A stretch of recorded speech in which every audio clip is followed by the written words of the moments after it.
Começamos hoje a leitura de um novo livro, um tema muito polêmico, muito profundo, muito difícil. Trata da segunda morte. A segunda morte. Haverá uma segunda morte? Vamos ver o que nos fala André Luiz de Altino sobre o lápis de Rafael Américo Ranieri. Como é que se passa isso? Hoje em dia já há vários livros que tratam o assunto, mas vamos começar por este. Onde há referência a uma segunda morte. Palavra do Apocalipse. O vencedor nada sofrerá da segunda morte. Capítulo 2, versículo 11. O que vencer não receberá o dano da segunda morte. Capítulo 2, versículo 11. Esse texto foi extraído do Novo Testamento de Nosso Senhor Jesus Cristo. Então, meus amigos, Jesus falou sobre a segunda morte. O que é a segunda morte? Está dizendo aqui que é difícil. Como será? Vamos estudar. Introdução à segunda morte. Este livro não é um livro comum, nem se espera que seja entendido por todos já, mas um dia, evidentemente, será totalmente compreendido. Muita coisa dependerá de muita meditação e entendimento. Os espíritos tomaram a decisão de contar mais alguma coisa relativa às regiões superiores do espírito. São novas informações que virão ampliar o conhecimento daqueles que estudam e procuram entender. Natural seja que não tenham eles nem nós a pretensão de agradar a todos. O que se conta é coisa tão velha quanto o mundo, encontrada nas mais diferentes religiões e estabelecimentos dos iniciados. Mesmo assim, porém, deverão encontrar aqueles que não poderão acompanhá-los permanentemente. Há sempre a parte oculta dos ensinamentos que dependerá do esforço próprio do estudioso para compreendê-los. Procuramos contribuir com nossa boa vontade junto aos espíritos superiores no sentido de auxiliar os homens e mulheres. É importante que saibam, meus amigos, que sempre que textos falam em homens, não é o gênero masculino. Ele fala de humanidade. Eu recebi crítica uma vez de um senhor dizendo que eu não sabia ler. Ele achava que homens eram só os homens, as mulheres estavam fora dessas determinações. Não, é homem o gênero humano, a humanidade. Continuando. A segunda morte é a informação que vem do Apocalipse, transmitida por Jesus. Apesar disso, não deixa de ser uma novidade nos tempos modernos. De qualquer maneira, é uma informação de Jesus para a meditação das criaturas. Esperamos que as pessoas possam compreender, pois temos certeza que todos, de qualquer forma, hão de aproveitar para a maior evolução de seu espírito. Ranieri, agosto de 1988. Nas religiões desconhecidas do espírito, a segunda morte, primeira parte. Encontro. Eu estava à beira de um rio de águas claras e límpidas e meditava. Já estivera ali há muito tempo, levada pelo espírito feminino de belíssima mulher, que conhecera em tempos imemoriais e que amava com fervor. Depois ela não voltara mais. Lembro-me que estivera em regiões muito elevadas e que ela sugerira que iríamos ter conhecimentos superiores. Cheguei mesmo a ver um aparelho semelhante a um grande tubo de vidro, dentro do qual se encontrava um espírito que era preparado para penetrar em outra dimensão. Aqui já é uma explicação minha. Vimos essas lições desses aparelhos translúcidos nas obras de André Luiz, usados para comunicações entre espíritos que habitavam em regiões mais elevadas do que habitam os planos mais próximos da Terra. Se vocês estudarem as obras de André Luiz, vocês vão encontrar isso. Então, o espírito mais alto, que está em planos, em mundos superiores, quando ele quer vir dar comunicação em planos menos elevados, isso no próprio mundo espiritual, eles usam esse tipo de tubo de luz. Então, o espírito vem, fala o que tem que falar e volta. Porque é incompatível as vibrações desses espíritos com planos inferiores. Certo? Estudemos, precisamos estudar muito. Continuando a leitura. De repente fui conduzido de novo à Terra e não tornei a ter outra oportunidade de retornar a reingressar na mesma vibração e retomar as possibilidades do passeio. Ficou-me a saudade inexprimível daquele passado, daquela região e daquela mulher. Fora reconduzido ao corpo terrestre e tudo voltou a ser como antes. Agora, o espírito do Altino me convidava a continuar a experiência e eu, entusiasmado, aceitara ali que estava, ouvindo explicações sobre a viagem. Altino, velho companheiro de lutas terrestres e espirituais, que desde muitos séculos aceitara a incumbência de servir-me de guia espiritual, falou-me com bondade. Como lhe prometi, iremos visitar regiões mais altas, mais felizes. Aconselho-o a ouvir com paciência e a perguntar com respeito e serenidade. Os espíritos superiores são sérios, respeitosos, cheios de carinho e amor e gostam também de ser tratados assim. O espírito falou-me como um pai e eu me curvei humilde como um discípulo e respeitoso como um filho. Vamos para regiões onde você já estava antes e viu alguma coisa. Aqui foi apenas a preparação para essa viagem. Você precisará estar muito preparado mentalmente para poder aceitar essa incursão no mundo superior. Por quê? Perguntei ingenuamente. Para não sofrer um impacto das coisas novas que vai ver. Como assim? Indaguei. E de novo, causa impacto? Causa pela novidade, pela originalidade. O que é novo e original sempre impressiona, especialmente sendo de outro plano. Causa um choque.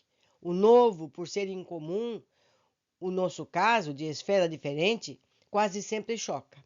O imprevisto, o inusitado, abala e às vezes até confunde quando vem substituir o existente e já estabelecido. Ninguém gosta de aceitar uma coisa que vem alterar o que já se aceita há longo tempo. O moderno de hoje, só agora revelado, abala o tradicional, que já faz parte da vida humana. Altino ainda falava e ouvia quando Apolônios chegou. Silenciamos. Altino foi abraçá-lo. Sentiu o imenso carinho com que se encontravam. Beijaram-se mutuamente como antigos homens do Evangelho, do tempo de Jesus. E logo Altino fez as apresentações. Apolônios, esse é meu afilhado a quem lhe falei. Calicrates? Sim, Calicrates. Apolônio abraçou-me e eu senti uma tremenda onda vibratória que me invadiu gostosamente como a sublime fragrância das rosas. Chame-me Apolônio, meu jovem, disse-me ele. Fica mais natural. Quero ficar mais perto de seu coração. Chamei Apolônios em terras diferentes de que você habita agora, em tempos diferentes, com gente diferente. Apolônio é mais adequado à sua linguagem. Então eles estão se tratando pelos nomes antigos que eles tinham, e não pelos nomes modernos. O Ranieri vai ser Calicrates, porque no passado, quando eles eram amigos físicos, ele se chamava Calicrates, certo? Continuando. Gostei dele, era simples e simpático. Abraçou-me uma vez mais com alegria.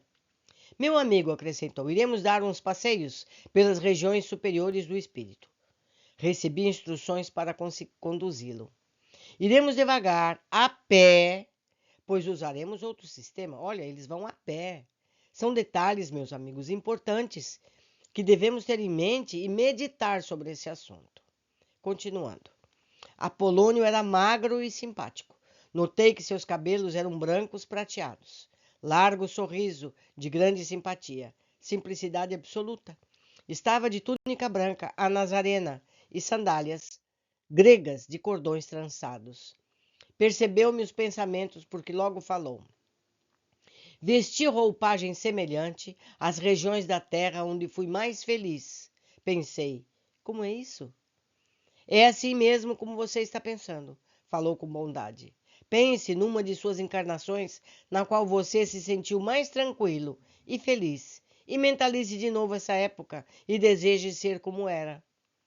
Fiz o que ele dissera e logo estava vestido como um jovem grego. Apolônio sorriu e abraçou-me. Como você está belo! Depois bateu-me nas costas e convidou.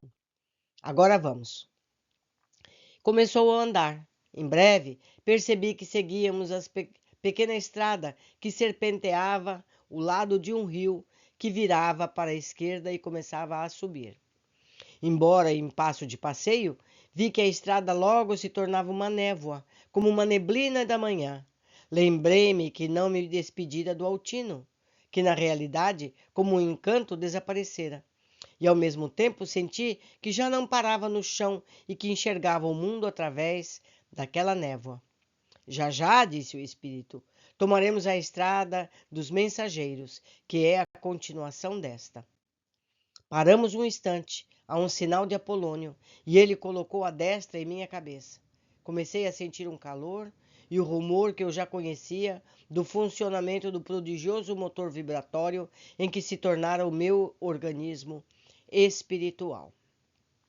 Vou fazer um comentário aqui. Para quem leu as obras de André Luiz, em uma dessas obras, André, com o seu orientador, desce para o plano físico por uma estrada. Imagino eu, meus amigos, eu estou imaginando que esses caminhos espirituais vêm de forma de planos, de vibrações espirituais e se tocam com os planos físicos, aqueles que nós vemos aqui na Terra. Eu imagino, não estou afirmando que assim seja, que é como, por exemplo, uma montanha termina para os nossos olhos, mas ela continua para os planos espirituais. Então, uma estrada existe no plano físico e ela continua para os planos espirituais. É o que eu imagino.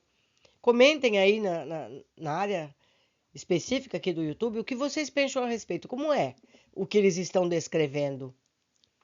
Vamos continuar a leitura. O Portal do Sol. Apolônio abraçou-me carinhosamente mais uma vez e anunciou: seguiremos a estrada dos mensageiros. Alcançaremos uma posição mais elevada e voltaremos em direção ao Portal do Sol. Olhei Apolônio impressionado, agarrei-me ao seu braço, sentindo talvez meus desencontrados sentimentos e disse-me: nada tema, o Senhor está conosco. Senti que me levava e que flutuando alcançávamos logo grande velocidade em direção ao infinito. O que seria o portal? Pensei comigo mesmo, impressionara meu nome. Apolônio sorriu misteriosamente. Por que ele sorriu? Porque ele escuta o pensamento dele, não é? É assim que se passa. Nos livros de André a gente sempre percebe isso, que o mentor escuta o pensamento. Continuando. O portal, meu filho, o portal, como indica o nome, é uma porta, naturalmente larga, que brilha como ouro, toda amarela, e de longe parece a fulguração de um sol. Fiquei pensativo. Como eram simples as explicações que me causavam tanta euforia. Nada mais lógico. Ora, respondeu meu espírito às indagações mentais, é apenas a verdade. Como você desliza em outra dimensão em condições diferentes, isso lhe causa excitação. Observação. Apolônio ouvia facilmente os pensamentos, como eu comentei agora mesmo. Seguindo. Não demorou e vimos, na fímbria do horizonte espiritual, imenso sol, que lançava as luzes de ouro a distância infinita. Senti uma estranha e infantil euforia. Estávamos diante de um imenso sol cósmico? O caminho se estreitava ao mesmo tempo que a luz amarelo-ouro daquele sol se desbordava como um rio de ouro líquido que se espraiava sobre as margens e, na realidade, a estrada se assemelhava a um rio que corria nos campos cósmicos da imensidade. Logo atingimos as regiões próximas do astro e vimos que, na realidade, era um castelo de torres pontiagudas e douradas que se erguia para o alto, crivado de janelas circulares. Talvez portas menores, porque onde víamos uma infinita quantidade de seres alados como abelhas que voltassem para a colmeia. No entanto, Apolônio não parou como mentalmente supus. Continuamos volitando em direção às pequenas ogivas que davam ao prédio, ainda distante, a aparência de um ser antediluviano de 1000 anos. Esse é o portal do sol, ensinou carinhosamente Apolônio. Aí se abrigam aqueles que já alcançaram o conhecimento superior e espiritual relativo à Terra e buscam autorização para prosseguir pesquisando e estudando em regiões ou departamentos mais altos. Aqui começa um estágio mais elevado da sabedoria espiritual para aqueles que seguem evoluindo ao encontro de Deus. Meus amigos, eu incluí neste primeiro capítulo alguns conceitos que podem ajudar o entendimento ao longo do livro. Vejamos. Então, aqui nós temos um esquema das camadas dos planos espirituais. É como se fosse uma bola dentro da outra, como uma cebola. Então, a área que nós estamos é o plano terreno, onde estão os encarnados. Abaixo, em vibração, nós estamos falando em vibração, nós temos plano crostral, subcrostral, umbalino, plano baixo, plano abismal e inferior. Tem abaixo do abismo ainda tem mais. E para cima, o plano etérico, supraetérico, as colônias, plano colonial, onde está nosso lar, alvorada nova e outros tantos, plano astral, angelical e superior. Certo? Então, a seguir, eu vou colocar um vídeo. Abaixo está também o link desse vídeo, de onde eu busquei. O vídeo não é meu, não fui eu quem fez o vídeo. Mas como ele exemplifica muito bem, eu escolhi para pôr aqui com vocês, que é mais rápido eu colocar um vídeo que já existe. Então, por favor, vejam até o fim, analisem. Se tiverem dúvidas, escrevam aqui na área de comentários. Vamos trocar ideia. Pesquisem mais, há mais livros sobre o assunto, de vários autores. Nós precisamos estudar, meus amigos. Precisamos estudar para a gente poder viver melhor, mais plenamente, ok? Então, segue abaixo o vídeo. Vivemos no planeta Terra sobre uma superfície sólida. Aqui caminhamos e nos arrastamos com nossos corpos físicos pesados e densos. Um dos maiores mistérios que ainda não conseguimos explicar é por que não vemos os espíritos e por que sua matéria é tão sutil. Além desse, dentre tantos outros mistérios para nossa humanidade, existe um conceito que ainda não entendemos muito bem. Esse conceito trata-se dos planos espirituais acima da crosta terrestre.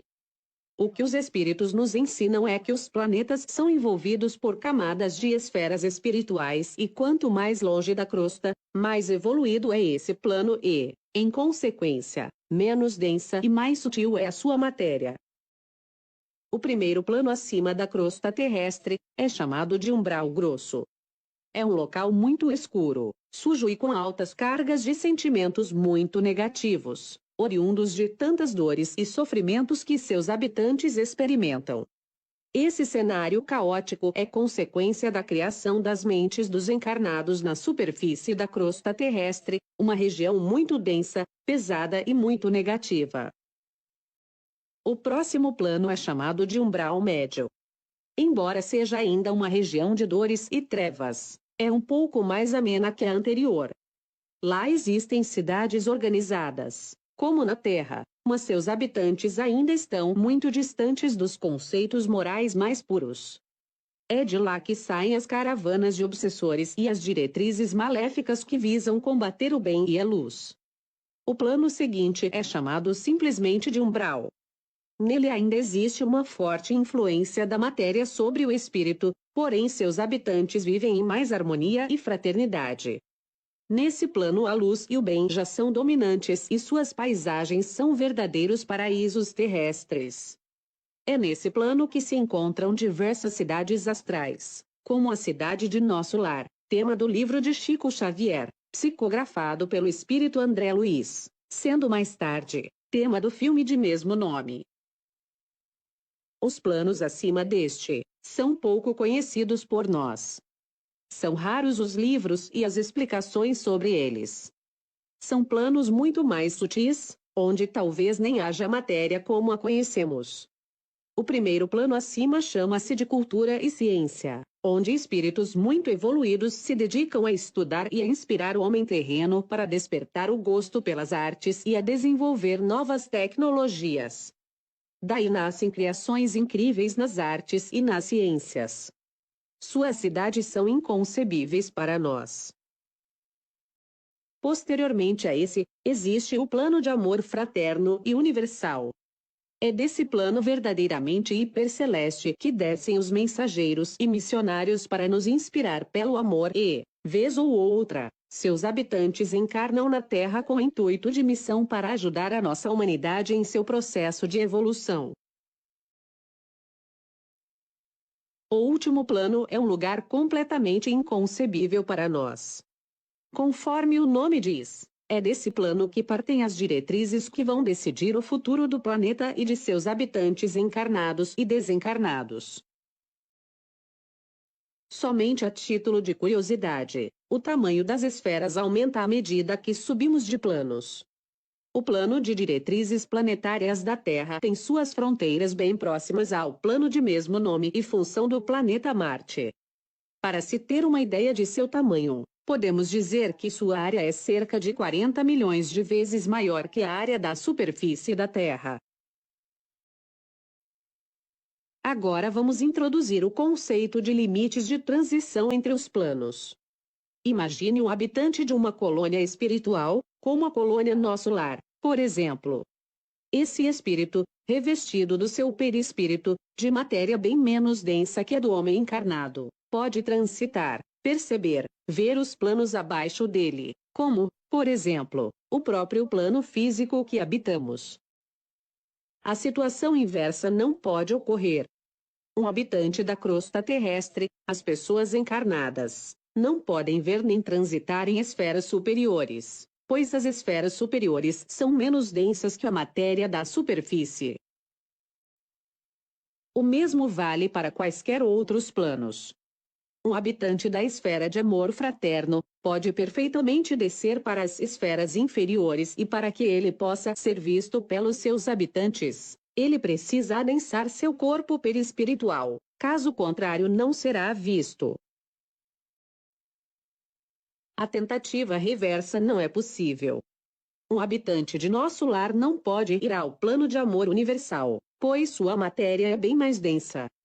A se aproximar da fronteira entre os planos, os espíritos são repelidos automaticamente por uma espécie de barreira magnética natural, pois sua frequência vibracional, o que lhe confere a densidade maior ou menor da matéria que o compõe, é incompatível.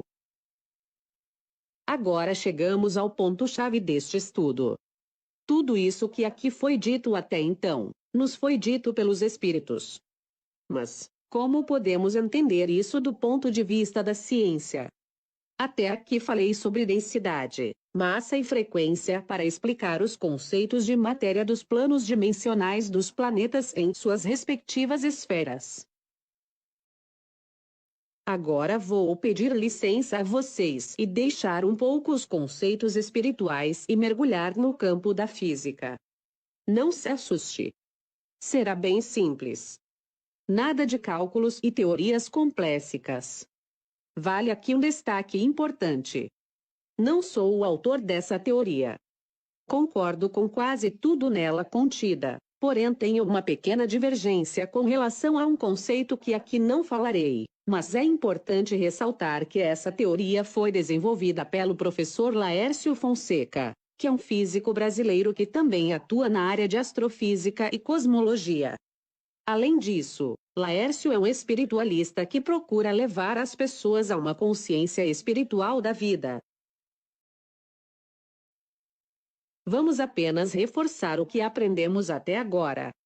Olhando o plano de camadas espirituais da Terra, quanto mais nos afastamos da crosta terrestre em direção às esferas superiores, mais sutil fica a matéria.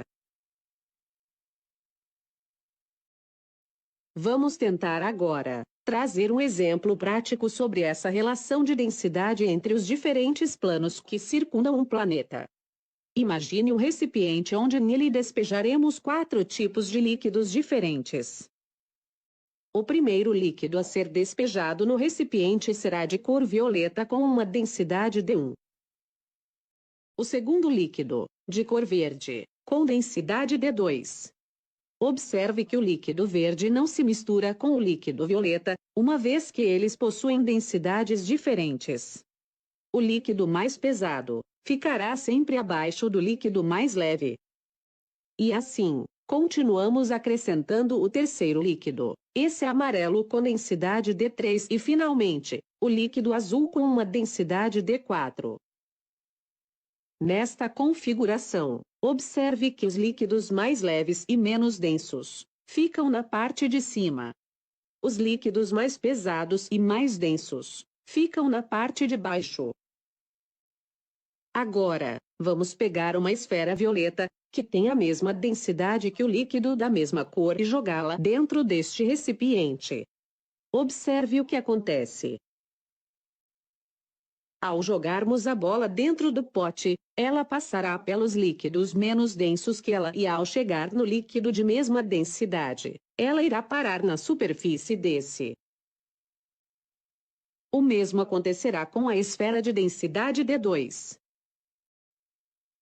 A esfera de densidade D3. E com a esfera de densidade D4. Voltando agora para os conceitos espirituais dos planos que envolvem a Terra em suas respectivas camadas mais e menos densas. Imaginemos que um habitante do plano do umbral grosso queira visitar um plano superior. Ele escolheu um plano de muita luz, o plano de cultura e ciência. O que acontecerá com esse espírito caso ele queira fazer isso? Basta nos lembrarmos do exemplo dos líquidos. Quando uma esfera mais densa se encontra em um ambiente menos denso, ela vai cair até encontrar o líquido que tem a mesma densidade que a dela. Por isso, os espíritos não conseguem acessar as camadas que estão mais acima da sua, pois as camadas superiores, ou melhor, os planos superiores, são sempre menos densos. Daí o fato de que, nós, habitantes da matéria, não conseguimos nem ver nem muito menos acessar em corpo físico o plano astral. Só conseguimos fazer isso quando estamos desdobrados durante o sono, pois deixamos o corpo físico na Terra e passamos a transitar pelos planos astrais com nosso perispírito, liberando o nosso acesso a esses planos menos densos. Agora vamos fazer o contrário. Imaginemos uma esfera de densidade D4, colocada dentro de um líquido D1. Sendo a esfera menos densa que o líquido em que ela se encontra, ela irá subir até encontrar o líquido que tem a mesma densidade que a dela. Este exemplo serve para nos dizer o que acontece quando desencarnamos. Imaginem duas pessoas encarnadas. A primeira leva uma vida bastante leviana, cheia de erros e completamente afastada das virtudes. Carrega o ódio, a vingança e o medo. Esses sentimentos muito primitivos são sentimentos que vibram em baixíssimas frequências mentais. Ao desencarnar, a sua densidade mental será alta, graças à frequência de seus pensamentos. Neste caso, essa pessoa está vibrando e está em sintonia com planos menos iluminados e, ao deixar o corpo físico, vai direto para o umbral, pois é ali que ela encontrará a sintonia vibratória dentro da sua faixa de frequência. Já uma pessoa que seguiu a sua vida encarnada com altos padrões mentais, cheia de virtudes e amor incondicional, ao desencarnar, a sua frequência vibratória irá sintonizar com planos menos densos e ela será atraída automaticamente para as esferas superiores de luz. Tudo então está relacionado à frequência vibracional e para entender melhor isso, é preciso que recordemos os conceitos físicos de frequência, a fim de associá-lo à densidade, ou seja, à matéria. Frequência é uma oscilação que se repete em um determinado intervalo de tempo. Ondas de baixa frequência são as como representadas aqui, onde o espaçamento entre elas é razoavelmente grande. As ondas de alta frequência têm um espaçamento bem menor entre elas, como aqui representado.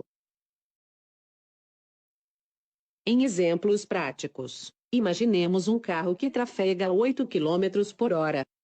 Nessa velocidade, suas rodas farão uma volta completa a cada 1 segundo. A equação física que determina a frequência é representada conforme aqui descrito, ou seja, a frequência é o inverso do tempo, ou seja, a frequência é igual a 1 sobre o tempo.